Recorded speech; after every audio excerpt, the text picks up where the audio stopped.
car. I was really astonished by that because I said, yes, this is what is causing the conflict and the problems in the world today, wealth without production. The entire economy is collapsing because they built on the fiction. The climate change negotiation is not working because the solutions are all built on hot air, on fiction. People we have leaders here who are nothing more than carbon speculators. Talk about red, new market mechanisms, innovative finance. So we have all these false solutions receiving the attention of global leaders and non-leaders who are sitting there as negotiators. So this critical issue of wealth accumulation without production and continual dispossession of workers and communities on the first lines of industry is such a critical challenge to us, and also provides an opportunity for mobilization, opportunity to build a broader-based movement, opportunity to challenge power frontally. And when I think about this, I think about a pipe, of course. I live amongst pipelines. Sometimes I think in terms of pipes. And the pipes have three points on the pipe. Two ends and a midpoint. The end where extraction takes place, the other end where consumption takes place, then the middle point where refining and manufacturing takes place. Who gains in all this? We don't gain at the beginning of the pipe, and we are trashed at the end of the pipe. There's a lot of anger in the field. Anger in the first line, in the middle of the pipe. Then hunger and anger, as Bob Marley said, a hungry man is an angry man. I didn't say that. A hungry man is an angry man. So we've got all this momentum, all this energy. And I believe that the challenge for us is how to harness this. You look at the farms. Most of those who go to bed hungry are farmers. In Africa, most of the workers are farmers, the women, but they go to bed hungry because when they have the production, whatever they produce, they have to sell to meet other needs.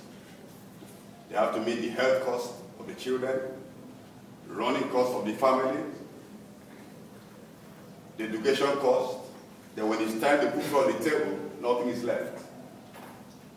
So the farmers are organizing, the women are organizing. See the energy of the rural women who have been with us here in the public spaces, in the people's spaces.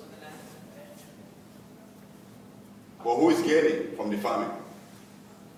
The same fat cats, the traders, the middlemen, those who package and put the brand. But those who produce are going to bed hungry. So what are we going to do? And here's my conclusion. The climate justice movement must expand its scope. When we marched on the streets yesterday, some of the groups that we saw there should challenge us. Number one, the West Speakers Association. West Speakers, in many countries, they are looked down upon. In some places, they call them scavengers. But here we have a solid movement of West Speakers in South Africa, internationalized and linked with West Speakers in Egypt, in India, in Latin America. It should tell us that something is happening that is almost leaving us behind. I saw also banners from airport farmers, and I was wondering, do they farm on the runway?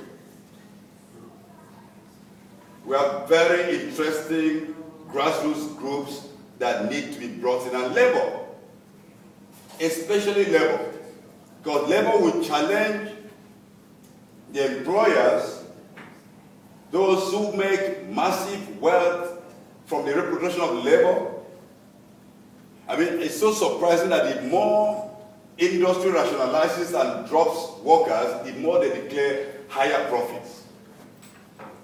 The more they retrench, the more they profit. And it's so interesting to see conversations with labor, that labor is really ready to push even for transition from dirty energy. They're ready to push their employers to leave the oil in the soil.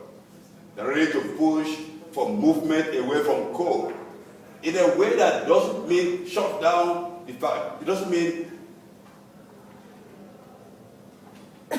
retrenchment, but rather training these workers to produce, to engage in new production lines that are clean, that are safe, that are not harmful to the workers, not harmful to the environment, not harmful to the communities, not harmful to the planet.